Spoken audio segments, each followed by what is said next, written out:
ஒரு வசன தியானத்துக்கு நேராய் நம்மை ஒப்பு கொடுத்து தியானிப்போம். கலாத்தியருக்கு எழுதின நிருபம் 4ஆம் அதிகாரம் 6வது வசனம், பக்கம் புதிய ஏற்பாட்டிலே 260ஆம் பக்கம். மேலும் நீங்கள் புத்திரராய் இருக்கிறபடியினால் அப்பா பிதாவே என்று கூப்பிடத்தக்கதாக தேவன் தமது குமாரனுடைய ஆவியை உங்கள் இருதயங்களில் அனுப்பினார். அருமையான தேவ ஜனமே, இந்த வேத வசனத்திலே நமக்கு ஒரு அருமையான ஒரு ஸ்லாக்கியத்தை தேவன் தந்திருக்கிறார் என்று யார் நம்மை அவரவர்களை அந்த விசுவாசத்திலே அழைத்து தேவனுடைய சாயல் என்ன என்பதை அறிந்து கொள்ளுகிறார்களோ, முதல்ல இந்த வசனத்தை விசுவாசிக்கணும். வசனத்துக்குள்ள இருக்கக்கூடிய ஒரு விசேஷமான காரியம் என்ன சொல்லப்பட்டிருக்குன்னு தெரிஞ்சுக்கணும். அதற்கப்புறம் அதன்படி நீங்கள் இனி செயல்படுகிற காரியங்களை பார்ப்பீர்களானால் இதுவரை இல்லாத மகத்துவத்தை நீங்க பார்ப்பீங்க. இந்த வசனத்துடைய தெளிவு ஒன்று சொல்லுகிறது. கடைசியில பார்த்தீங்கன்னா, தேவன் தமது குமாரனுடைய ஆவியை உங்கள் இருதயங்களில் அனுப்பினார். சோ உங்க விசுவாசம் இந்த இடத்துல ஒன்று தேவன், பிதாவாகிய தேவன். அவர் என்ன செய்யறாரு? தமது குமாரனுடைய ஆவியை. அப்போ நமக்குள் என்ன ஆவி இருக்கு? இப்ப அவர் அனுப்புகிற ஆவி அது என்ன? இதுவரையில் நான் வெற்றி பெறல, இதுவரை நான் வாழ்க்கையில எந்த முன்னேற்றங்களையும் நான் சரியான முறையில இன்னும் பார்க்கல. அப்ப எனக்கு என்ன இருக்கோ அதை கொண்டு நான் என்னென்னலாம் செய்தனோ இப்ப அது மாறப்போகிற ஒரு நேரம் வந்துருச்சு எனக்கு. காரணம் என்னன்னா, தேவன் என்னை அழைத்திருக்கிறார். தன்னுடைய குமாரனுடைய ஆவியை, இப்ப யாரு குமாரனுடைய ஆவி? யாரு? ஆண்டவராய் இயேசு கிறிஸ்துவனுடைய அந்த மகிமையான அவர் இந்த உலகத்துல வாழுகிற பொழுது அவருக்குள் ஒரு ஆவி இருந்து அவர் இந்த உலகத்தை ஜெயிச்சாரே, அந்த ஜெயத்தைக்குரிய ஆவி இப்போ உங்களுக்கு என்ன செய்யறாரா? உங்களுடைய இருதயங்களில் அவர் அனுப்புகிறார். தேவச்சனமே, நம்ம யாருமே நீதிமானாய் மாறவே முடியாது. நமக்குள் ஜென்ம சுபாவங்கள் இருக்கு. பழைய ஆதாமனுடைய செயல்பாடுகள் இன்னும் உலகத்துல நெகட்டிவ் வைப்ரேஷனா இருந்துகிட்டே தான் இருக்குது. நீங்க எங்க போனாலும் நன்மையை காட்டிலும் தீமைகளை நீங்கள் அதிகமாய் உணர்வீங்க, கேட்பீங்க, பார்ப்பீங்க. ஏன் அதிகமா சொல்ல போனா நீங்களே அதுல ஒரு செயல்பாடுல இருப்பீங்க. நீங்க உதாரணமா பொறாமை குணம் யாருக்குமே தெரியாது, உங்கள்கிட்ட உள்ள இருக்கா தெரியாது. வஞ்சகங்கள் வெளியே காமிச்சிக்க மாட்டோம். நாம் சொல்லப்படுகிற பொய்கள் தத்துரூபமாக இருக்கும். ஒரே குடும்பத்துக்குள்ள 5 பிள்ளைகள் இருப்பாங்க, ஆனா 5 பிள்ளைகளும் பல ஆங்கிள் நன்மை செய்கிறவர்களா இருப்பாங்கன்னு பாத்தீங்கன்னா, தீமை செய்கிறவர்களா இருப்பாங்கன்னு பாத்தீங்கன்னா, எல்லாரும் ஒரே மாதிரி இருக்க மாட்டாங்க. எல்லாம் டிஃபரெண்ட் கேரக்டர்ஸ். ஆனா ஒரு தாய் ஒரு தகப்பனுக்கு பிறக்கப்பட்ட பிள்ளைகள் தான். இப்போ ஆண்டவர் சொல்லுகிற இந்த காரியம் ஒரு கிறிஸ்தவனுடைய வாழ்க்கையை ஒருநிலைப்படுத்துகிறது. எப்படி ஒருநிலைப்படுத்துது? ஒரு குடும்பத்துல 5 பிள்ளைங்க 5 விதமா இருக்கு. இப்போ கிறிஸ்து யார் அவர் அனுப்புறாரு? பிதாவாகிய தேவன் அனுப்புறாரு. கிறிஸ்து தனக்குள் வெவ்வேறான வேற்றுமையான குணாதிசயங்களை வைத்திருந்தாரா? இல்ல. அவர் யாருடைய குணத்தை வைத்திருந்தார்? பிதாவாகிய தேவன் என்ன சொன்னாரோ, என்ன செயல்படுத்தினாரோ, எது மகத்துவம் உள்ளதோ, எது டிவைன் பர்பஸ், மகிமைக்காக பயன்படுத்தப்படக்கூடிய அப்படிப்பட்ட ஆவியை யார் மேல் கொடுத்திருந்தார்? முதல்ல கிறிஸ்துவ மேல கொடுத்திருந்தார். இப்போ உங்களையும் என்னையும், ஒருவேளை உங்க குடும்பத்துல நீங்க 4 பேரோட பிறந்திருக்கலாம், ஆனா இப்ப நீங்க யாரா இருக்கிறீங்க தெரியுங்களா? அந்த 4 பேரோட பிறந்த குணாதிசயத்தை காட்டிலும் 400, 4000, 4 கோடி, 40 கோடி, 400 கோடி மக்கள், அவர்கள் எல்லாரும் உண்மையுள்ள ஒரு கிறிஸ்தவர்களாக இருப்பார்கள். ஆனால் அத்தனை பேருக்குள்ள யாருடைய ஆவி இருக்கு? ஒரே ஒரு கிறிஸ்தனுடைய மகிமையான ஆவிதான். ரட்சிக்கப்பட்டு தேவனுக்கு சாட்சியாய் வாழ்கிற ஒவ்வொருத்தர் மேலும் இந்த ஆவிதான் இருக்கணும். அப்படிதானே? வேதம் எல்லாருக்கும் சேர்த்து இந்த வசனத்தை போட்டிருக்கு. என்ன போட்டிருக்கு? அப்பா பிதாவே என்று கூப்பிடத்தக்கதாக தேவன் தமது குமாரனுடைய ஆவியை உங்கள் இருதயங்களில் அனுப்பினார். So God சொல்றாரு, யார் யாரெல்லாம் விசுவாசித்தாங்களோ அவங்க மேலெல்லாம் இயேசு கிறிஸ்து பிதாவாகிய தேவனை எந்த உரிமையில கூப்பிட்டாரோ, ஆண்டவரே நீங்க கொடுத்த ஆவிதான் என் மேல இருக்கு, நீங்க செய்ய சொன்னதான் நான் செய்துட்டு வரேன், நீங்க எதை வெற்றி என்று பரலோக ராஜ்யத்துக்கு அது சேர்க்கப்பட வேண்டும் என்று நினைத்தீங்களோ அதை இந்த பூமியில செய்து கடைசியில என் ஆவியை உம்மிடத்துல ஒப்பு கொடுக்கிறேன் என்று தேவனுடைய சமூகத்துல ஒப்பு கொடுத்தார் இயேசு கிறிஸ்து.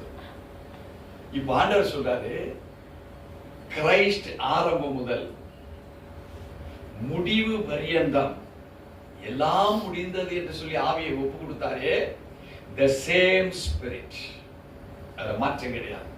The same spirit how Jesus got the victory on the cross, how he was resurrected, what was the power of resurrection, what was the righteousness what Jesus had.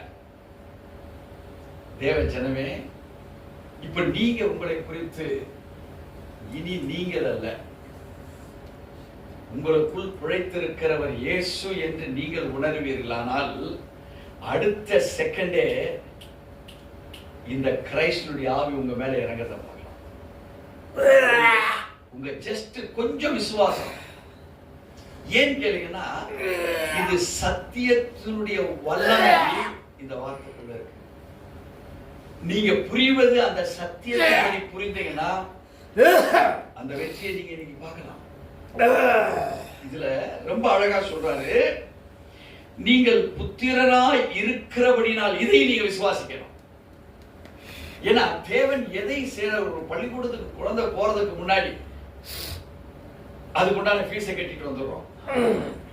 எந்த ஸ்கூலுக்கு செலக்ஷன் பண்றீங்க, ஸ்கூலுக்கு போய் என்ன பண்றீங்க, அந்த ஸ்கூல்ல அந்த ஃபீஸை கட்டிட்டு வந்துடுறீங்க.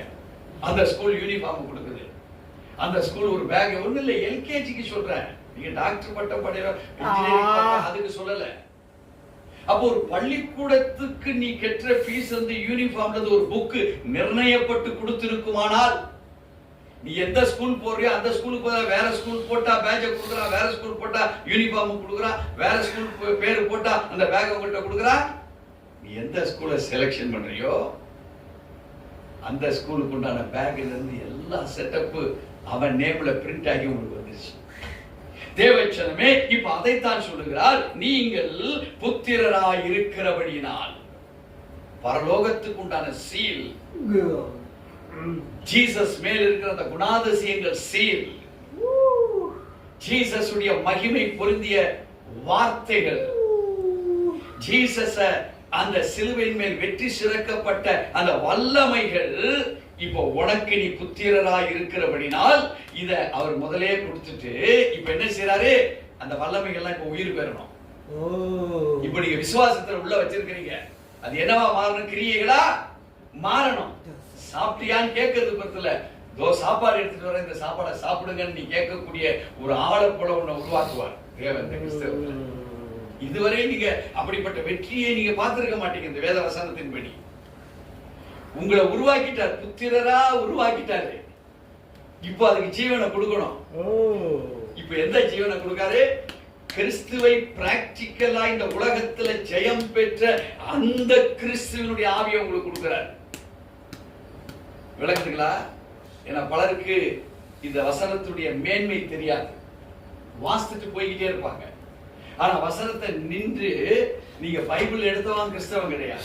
பைபிளை எடுத்து அதனுடைய வசனத்தை தியானிக்கிறவன் தான் கிறிஸ்தவன். எல்லாரும் பைபிள் வச்சுக்கலாம், தலகாணியா வச்சுக்கலாம், பையில வச்சுக்கலாம், கையில வச்சுக்கலாம், பீரோவுல வச்சுக்கலாம், காஸ்ட்லியா வெளிநாட்டுல வாங்கிட்டு வந்திருக்கிறேன், இது இந்த தேசத்துல பிரிண்ட் ஆனது அப்படின்னு சொல்லி அந்த பைபிளை ரொம்ப பக்குவமா வச்சிருக்கலாம். ஒரு நாள் ஒரு பாதிரியார் ஒரு வீட்டுக்கு போறார். அந்த வீட்டுக்கு போனா வெள்ளி ஸ்பூன்லயும் வெள்ளி தட்டிலையும் பாதிரியாருக்கு ஆகாரத்தை கொடுக்குறாங்க. பாதிரியார் பார்த்தாரு, எல்லாம் முடிச்சிட்டு சாப்பிட்டுட்டு வந்துட்டார். வீட்டுக்காரமா தட்டை அலம்பி வைக்குது, வெள்ளி கரண்டியை காணும். யாருமே உள்ள வரல, அதுக்கு முன்பாக யாரும் வரல. அவருக்காகவே அங்க இருக்கிற கபோர்டை திறந்து அந்த வெள்ளி கரண்டிலையும் வெரி காஸ்ட்லி, அது அப்படிப்பட்ட ரொம்ப ஜோடிப்பு நிறைந்த ஒரு கரண்டியில கொடுத்ததுதான். இப்ப கரண்டியை காணோம். வீட்டுக்காரர் வர்றாருப்பா, நானு நீங்க பாஸ்டர், பாதிரியாரை தவிர வேற யாரும் இல்ல. இந்த ஸ்பூன் எங்க போச்சு? ஒரு நாள் ஆகுது, 2 நாள் ஆகுது, 3 நாட்கள் ஆகுது. அந்த அம்மாவுக்கு பொறுக்கல. ஏங்க நீங்க பாதிரியாரை கேட்கறீங்களா இல்லையா பாஸ்டர், நான் கேட்டுற போறேன். இன்னைக்கு ஒரு போனை போட்டாங்க,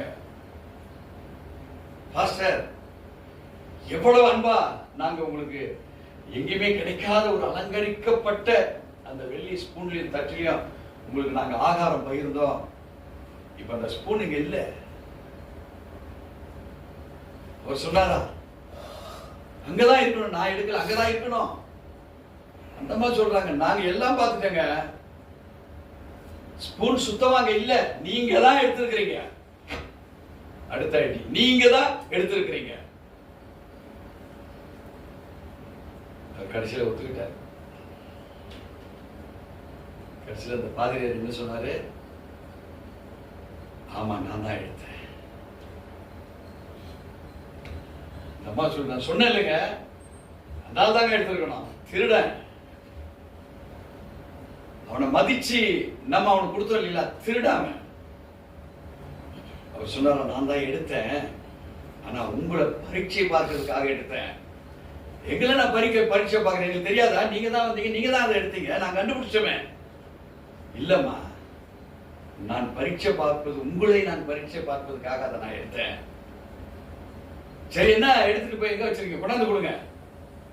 நான் எடுத்துக்கிட்டு எல்லாம் போகல, எடுத்து நீங்க அன்றாட வாசிக்கிற பைபிள் உள்ளதான் வச்சு நீங்க வச்சிருந்த இடத்துல வச்சிருக்கிற.